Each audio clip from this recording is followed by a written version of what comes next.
Colleague Shibani Gareth. Over the next 1 hour, we'll be taking you through the news stories that are making headlines right now. And let's start with some news that's coming in on account of a sharp scarcity of LPG or cooking gas. Now, that is severely impacting India's hotel and restaurant industry, while fear of shortages is spreading amongst households nationwide. Yes, it's now spreading nationwide, and it's not really restricted to one or two states. As the world's second largest LPG importer, India relies heavily on these imports, and the disruptions have forced the government to prioritize domestic household supplies over commercial users, Shibani. And in fact, while we talk about these shortages, not just in Delhi, but in Mumbai as well, we did see several restaurants complaining of that. Absolutely, Sumana. Not just Mumbai, in the other cities as well, in Bengaluru, Chennai, Delhi, which is your town. But the hotels and restaurants are grappling with irregular halted deliveries of commercial LPG cylinders. Now, in response, an interministerial briefing today on recent West Asia developments sought to assuage those concerns. Now, Joint Secretary from the Ministry of Petroleum and Natural Gas, Sujata Sharma, emphasized there is no nationwide crisis for household LPG. Reporters from Times Network and ET Now filed these ground reports from across cities. Catch it here.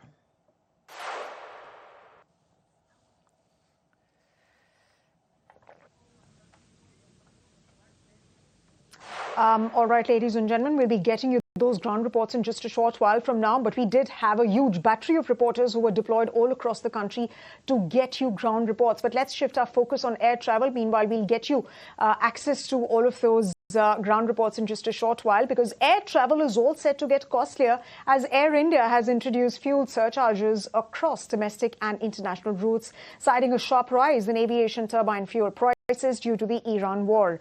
Now, the airline will be rolling out the increase in 3 phases starting March 12th. In fact, the concern now is that other airlines might also follow suit. My colleague Anurag Joshi is here with a ground report. Let's take a look.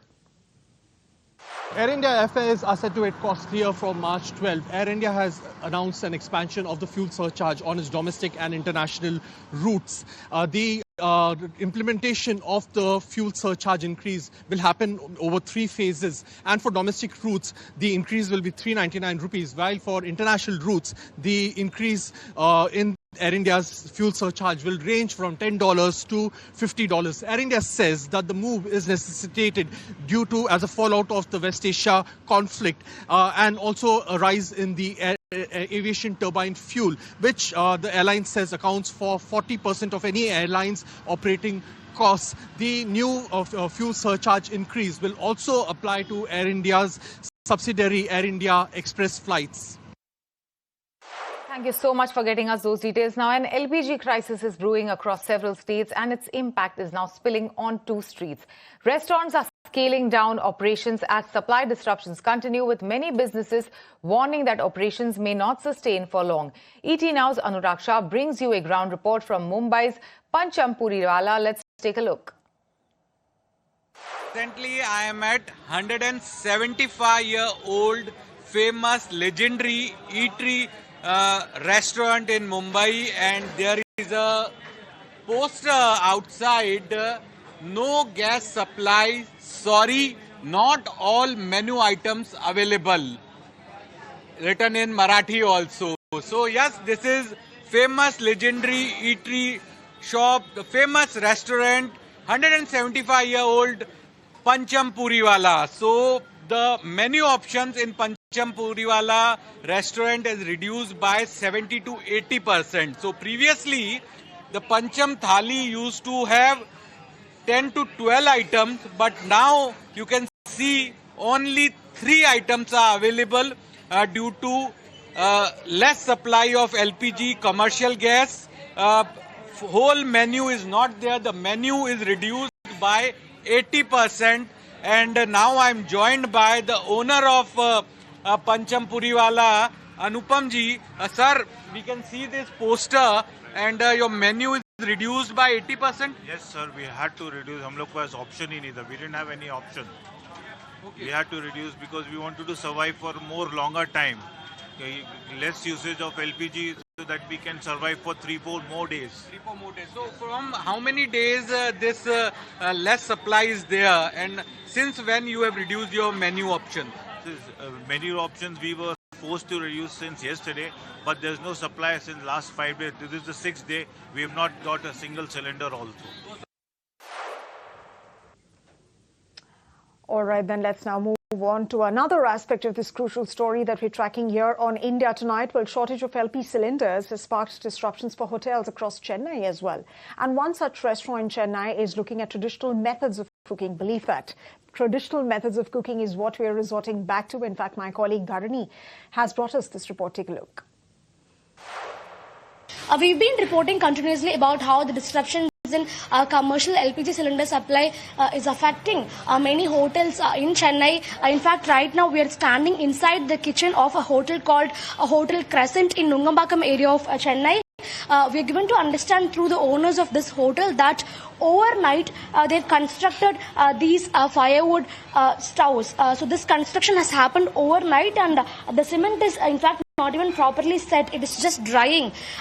This hotel requires 4 to 5 LPG cylinders every day for normal operations, but because they were not able to secure new LPG cylinders, now they've resorted to this method, and from this afternoon they'll be cooking their food using firewood stoves, is what the hotel owners tell us. We're showing you visuals of the wood that they've brought in to cook using the firewood stoves inside. So the situation is quite similar in many small restaurants across Chennai city, and let's wait and see how in the coming days these restaurants are able to cope up with the new changes that they are being forced to incorporate. Right now, the shortage of LPG has forced commercial establishments to look for alternatives. Jude gets us this report from Vasanta Bhavan in Chennai that has switched to induction stoves. Well, even as the LPG crisis may be gripping restaurants across most parts of the country, including cities like Chennai and Bengaluru, a number of these restaurants are taking contingency measures.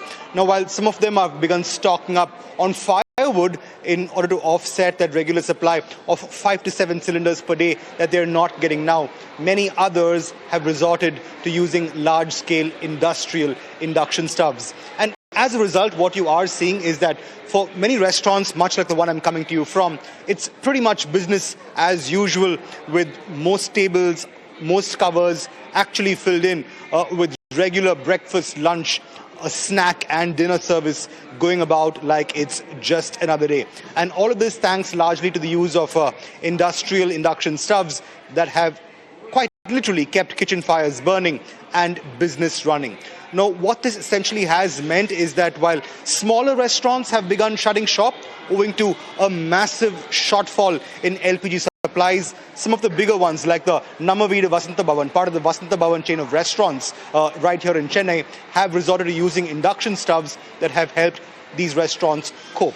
Now, even as this is being done, the fact remains that the Chennai Hotels Association is meeting with Chief Minister M.K. Stalin today to iron out some of these issues that have persisted with LPG supplies. In fact, the Chief Minister, in a letter to the union, has asked the government to free up LPG supplies for domestic and industrial use so as to ensure that homes have gas, as do businesses that rely on the gas itself. But for the moment, given the fact that some hotels are resorting to firewood while some others are resorting to induction stoves, it's business as usual, even as parotas and vadas are all set to continue without much of an interruption for these restaurants that have resorted to such backup measures. Well, that was Chennai, but Bengaluru was no different. In fact, let's take a look at this report that's been filed by my colleague Neha. She's filed a ground report from Bengaluru's Dose camp. Hoteliers across the country are now figuring out how to deal with the ongoing disruptions to the commercial LPG supply that many of them, of course, are already bearing a brunt of. We're here in Jayanagar in South Bengaluru today at one of the most popular dosa joints that has existed for several years now. And evidently, of course, they're finding new ways now to cope with the crisis. Joining us right now is the owner, Mr. Raghavendra. Sir, many thanks for speaking to Times Now. I want to ask you, sir, this is probably a crisis that you've never really had to see before. How are you at your restaurant dealing with this? Yeah, this is something that we have never expected. I mean, LPG is not being supplied. This has become like a COVID-like situation where people used to run around for oxygen cylinders. We are running around for LPG cylinders today. We just got to know a couple of days back that the LPG supply is going to stop. So, I mean, we are trying to survive the situation so that we can prolong the cylinders that we have for a longer time. So, some option that we are looking at is reducing the menu items. And we are also looking at cutting down some hours of operations. So, with the lean hours of operations where it could extend the number of the cylinders that we have as of now. So we are also looking at wood-fired gasifiers where we can use wood to fire the whatever food that we want. Shivam Sharma spoke to this store owner in Delhi's Lakshmi Nagar, a locality that also sees a large student population that comes from all across the country. Let's listen in. We are currently present in Delhi's Lakshmi Nagar, a prominent residential area where a lot of students from all across the nation also come studies, and they are also using a lot of LPG on regular basis. And to talk with us, we have an owner of one of the electrical shops. Sir, एक बार आप हमारे दर्शकों को अपना नाम और दुकान का नाम बताएं। जी हाँ, हमारा आउटलेट है मेगा इलेक्ट्रॉनिक्स लक्ष्मी नगर और मेरा नाम है विपुल गुप्ता। विपुल जी, सो पिछले कुछ दिनों में 4-5 दिनों में क्या आपने भी ऑब्जर्व किया है कि इंडक्शन चूल्हा को लेकर जो डिमांड है वो बढ़ गई है या ज्यादा क्वेरी आ रही है, कैसा हुआ है? हाँ, बिल्कुल ऐसा लग रहा है कि जो वॉर चल रही है उसकी वजह से एलपीजी की जो है गैस सप्लाई कम होगी, तो उस वजह से लोगों में थोड़ा सा पैनिक है। जो स्पेशली जो कमर्शियल लोग हैं, जो रेस्टोरेंट्स वगैरह हैं, इनकी रोजी रोटी इसी से चलती है, तो वो इंडक्शंस को बहुत अच्छे काफी क्वांटिटीज में खरीद रहे हैं ताकि आने वाले टाइम के अंदर में जो प्रॉब्लम्स आएंगी उसको वो सॉल्व कर पाए। सर, नॉर्मली मैं जानना चाहता हूँ कि ये कुछ सीजन होता है इंडक्शन का, मुझे पता है दिवाली के आसपास होता है, क्या ये भी सीजन है? ये सीजन की वजह से आपको लग रहा है ये नॉर्मल है, एकदम से होना शुरू हुआ है? सीजन थोड़ा बहुत तो गिफ्टिंग वगैरह के अंदर में होता है जिस टाइम पे दिवाली वगैरह चलती है, बट लेकिन एज सच ऐसा कुछ वो इसका कोई सीजन नहीं होता है, बट ये इसी वजह से ही चल रही है। मतलब इवन मैं घर पे कल गया तो वाइफ ने यही बोला कि एक आप लाके रख लो, कभी आपके पास ही बचे ना, शॉर्ट ना हो जाए कहीं। तो आपको जो इंडक्शन की सप्लाई है उसमें कुछ ऐसा है कि आपने भी आगे से, क्योंकि आप भी आगे से कंपनी हो चाहे वेंडर हो उनसे पूछते होंगे, तो आपने भी एक्स्ट्रा ऑर्डर दिए हैं और कितनी क्वेरी एवरेज बताएं कि नॉर्मली कितना होता है और कितना आ रहा है, नंबर्स में अगर आप बता सके तो। हाँ, जैसे अभी मेरी फिलिप्स में बात हो रही थी, तो कल मैंने जो ऑर्डर दिया था उस हिसाब से मेरे को ऑर्डर आज नहीं मिल रहा है। उन्होंने बोला हम आपने जो भी ऑर्डर कल दिया था हम उसका 20% ही फिलहाल आपको दे पाएंगे, और आने वाले टाइम में शायद वो भी नहीं दे पाएंगे। तो आपके पास जो रिटेल कस्टमर्स आ रहे हैं उसमें अगर आप बताना चाहिए कि नॉर्मली 10 से 12 या 15 कस्टमर आते हैं, और पिछले 4 दिनों में कितना है, कुछ अगर नंबर आप बता सकते हैं? इसमें ऐसा है कि जैसे हमारे 2 से 3 इंडक्शन वैसे रिटेल में रोज बिकते हैं, तो अभी पिछले 2 दिन के अंदर में हमारे 150 से 200 इंडक्शन बिक चुके हैं। तो आप बोल रहे हैं कि 2 जहां बिकते थे 2 से 3, वहां 150 से 200 हो चुके हैं? जी बिल्कुल, 150 से 200 हो चुके हैं। तो ये बहुत ज्यादा गुना बढ़ोतरी है इस मामले में। बिल्कुल बहुत ज्यादा है।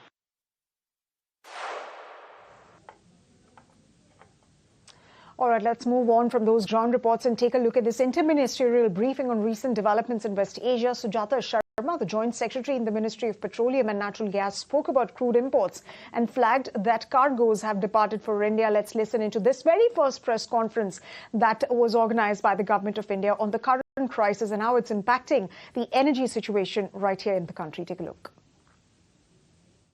भारत में आज हम लगभग 40 देशों से क्रूड आयात करते हैं। Further, the OMCs have secured various crude cargoes from different sources, and as a result of this diversification, about 70% of our crude import is now coming from routes outside the Strait of Hormuz, compared with about 55% earlier. आज जब मैं आपसे बात कर रही हूं, तब भी लगभग 2 कार्गोस भारत की तरफ चल पड़े हैं, and within few days they will arrive, which will further strengthen the crude supply position in the country. आज हमारी refineries are operating at the highest capacity utilization, और कुछ refineries are operating at more than 100% of their capacity. As on today, we import about 60% of our requirement of LPG, and 90% of this is through Strait of Hormuz. The government has taken various steps to deal with this situation also. जैसे कि भारत सरकार ने has issued an order on 8th March जिसके द्वारा उन्होंने refineries और petrochemical complexes को LPG उत्पादन को मैक्सिमाइज करने का आदेश दिया। All C3 and C4 hydrocarbon streams, which include propane, butane, propylene, and butene, would add to LPG pool, and the same would be supplied to 3 public sector oil marketing companies for domestic supply. इन सभी प्रयासों की वजह से हमारा domestic LPG production has increased by 25%. And all these domestic LPG is being directed towards household consumers. Moving on, the government has allayed fears linked to LPG supply. As per officials, government measures to have led to a 25% rise in the LPG production. Home Secretary also held a meeting with state secretaries to discuss measures to tackle hoarding and black marketing. In fact, Prakash gets us more details on this. Well, the LPG supply situation has become a major challenge for the government at this point of time. In fact, the Oil Ministry has held a briefing on the current supply situation and informed that the government is taking all possible steps to ensure sufficient availability of LPG in the domestic market. In fact, domestic LPG production has increased by 20% on the back of multiple measures taken by the government, wherein the Oil Ministry has issued LPG control order mandating all refineries to increase domestic production. That's an important development coming in at this point of time. Along with that, alternative routes are also being explored to get new cargoes. In fact, you are aware about the fact that 60% of our overall domestic requirement is being through imports, and 90% of it is coming through the Strait of Hormuz routes. Therefore, alternative options are being explored. Some countries are ready to send new cargoes, and the government is in touch with the various countries. Along with that, the Oil Ministry has also appealed to people not to panic. In fact, they have assured that we have sufficient LPG stock to meet domestic requirements, and said these are unprecedented circumstances and don't fall for rumors. In fact, the ministry has also informed that consumers will continue to get LPG cylinders in 2.5 days. We have sufficient stock. In fact, the Ministry of Information and Broadcasting has also informed that the Home Secretary has discussed the issue of LPG hoarding and black marketing with the Chief Secretaries and DGPs of states. In fact, clear instructions have been given to take all necessary steps to prevent hoarding and black marketing going forward.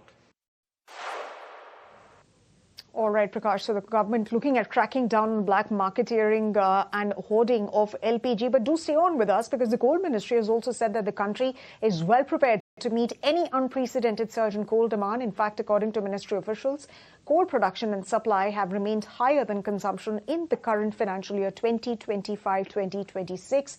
And do tell us more about what the government's plan is with respect to coal production. Well, the Coal Ministry has come out with the actual coal stock position in the country at the onset of summer season. In fact, the ministry has said that they are ready to meet any sort of coal demand in the country. They have sufficient stock position at this point of time. The ministry has said coal production and supply continue to be higher than consumption in FY 25-26. In fact, we have a record high coal stock at thermal power plants and coal mines at this point of time. Supply to the non-regulated sector has been 14% higher than the last year, and the pithead coal stock at the mines of Coal India Limited stood at 121 million ton as of 9 March 2026. Ministry has also mentioned that the coal stock at thermal power plants is sufficient for 24 days of consumption. In fact, the overall coal stock stands at 210 million ton, which is adequate for 88 days. Back to you. Now, Iran is attacking commercial ships across Persian Gulf, escalating the war with the US. Iran's Joint Military Command announced it would start targeting banks and financial institutions in West Asia, a threat that would put at risk many international financial institutions in Dubai, Saudi Arabia, Bahrain, Iran. Military has also said that Google, Nvidia, Palantir and other big tech companies are legitimate target. Meanwhile, 2 Iranian drones hit near Dubai International Airport, injuring 4 people, including an Indian. All right, Shabani, let's now move on. And this is an important story that we're tracking here on ET now, because the International Energy Agency has agreed to release a record 400 million barrels of oil from emergency reserves. This is to counter supply disruptions all across the globe that we have seen. And this marks the largest coordinated stock release in the IEA's history, as global energy markets are grappling with uncertainty around shipments through the Strait of Hormuz. This, remember, is a key global oil transit route, and the agency has not specified a timeline for the release, but is saying that member nations will deploy reserves based on their domestic circumstances and market needs.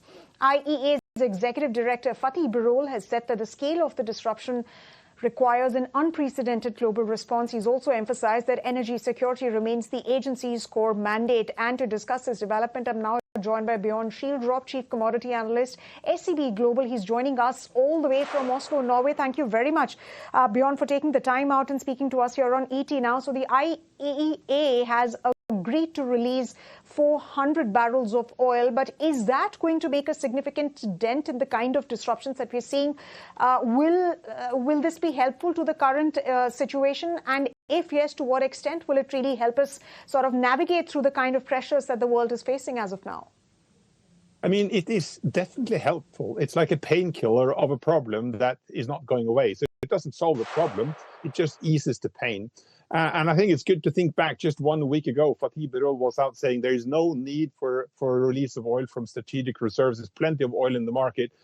And today we see it's the biggest release in history. So this tells you how, in an accelerating way, people are getting more and more alarmed over the situation. And the oil price spiking to 119.5 on Monday forced Donald Trump up on the podium to try to calm the market as well. If you look back now, we've had a closure of the Strait of Hormuz for 11 to 12 days in a row. So we already lost 220 to 240 million barrels of oil towards the marketplace globally. So yes, it's very welcome with 400 million barrels per day, but it's only 20 days of closure of Strait of Hormuz, and we're already done 11 to 12 days of closure. Right. Yarne, you're saying that it's like a quick fix painkiller, like almost like a band-aid put on like an injury to heal, within like a couple of days. But if Strait of Hormuz remains to be shut longer, how many days of global consumption can IEA's total reserve handle realistically? I mean, if you look at all global visible stocks, 8,200 million barrels, that's basically 400 days of closure of the Strait of Hormuz fully closed. But then every barrel would be dry around the world, every storage would be dry, so we'll never get there. So I think in general, historically, when you've seen these large disruptions in oil supply, the first month, then we draw down on buffers, we draw down on inventories, and then the second month, then prices really start to get out of hand and spike high. It's no problem to lose 20 million barrels per day of oil and oil products out of the Strait of Hormuz for 1 day, 2 days, 5 days, or 7 days. But then suddenly it's like 11 days, and maybe it's 20 days, and maybe it's 1 month. And when we get there, no one knows if it's going to last another month or two. So I think we can sort of manage for a little while more, but towards the end of the month, or like towards like 25 to 30 days of closure, then it's like massive stress. Right, Bjorn. Let me also ask you about the levels that you're currently working with, because Iran is saying that the world should brace for $200. That is the number that Iran is currently suggesting. And as of now, we are, of course, closer to that $90 per barrel mark. What are the levels that you're working with? I think it's important to look at natural gas prices in 2022. There are no buffers in the natural gas market. You don't have any storage that you can draw from to any significant degree. So natural gas prices went to like $500 per barrel of oil equivalent. That is what would have happened to the oil price if we didn't have a significant amount of oil reserves and oil storage. But we're now starting to draw down these reserves. And as they draw down, prices will gradually be pushed up. Yarne, also help us understand, the oil politics. How should OPEC plus countries, respond to this particular IEA's release of 400 million barrels of oil? I mean, some of the problem is that the spare capacity of production, the amount of production that you can ramp up, typically is in the Middle East as well. So also that part is locked into the Persian Gulf and is not available to the world. So what we have, the rest of the world is basically running flat out on their production. Norway is always running 100%, US is running 100%. Everyone are running 100% except for the Middle East country who have spare capacity, which is now locked in. So all we have is basically spare inventories of oil that we are starting to draw down very rapidly. And that increases the stress in the market. And I think the big question is, one, how long will the Strait of Hormuz be closed? And two, will there be damage to oil infrastructure in Iran and the neighboring countries so that we have a prolonged very elevated oil price, not just in 2026, but also 2027 and 28. And looking at prices for 2026, they are still close to $70 and very, very normal. Right, Bjorn, very interesting that you talk about not just 2026, but 2027 as well. But what is it that's going to bring an off-ramp, bring about an off-ramp as far as this particular conflict is concerned? Because Iran is in no mood to back down. Meanwhile, Donald Trump, well, his response seems to suggest that, of course, he is worried about how the stock markets are working and, of course, the energy crisis that's currently impacting the whole of world and including America. What do you think is going to bring about an off-ramp? And where do you think we are moving on as far as this war is concerned? Yeah, I think that is a continuous question, the off-ramp. Who is going to take the off-ramp and how and where? And I think, yes, Donald Trump can declare victory and pack up and move home, but that doesn't necessarily solve the problem in the Middle East. And Iran rapidly responded to Donald Trump's speech on Monday by saying that, yes, he might stop bombing us, but the war is not over before we decide to open the Strait of Hormuz. Their country is already flattened and damaged, and it's not so easy for them to just open up for everyone to export oil while their country is damaged. I'm not discussing the politics of Iran back and forth, but their position is that it's not going to be so easy to allow everyone else to have a nice day when their country is damaged.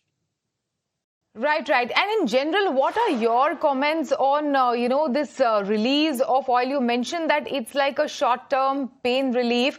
But, is IEA's intervention, entirely, how do you look at it, like a market stabilization or, desperate damage control move?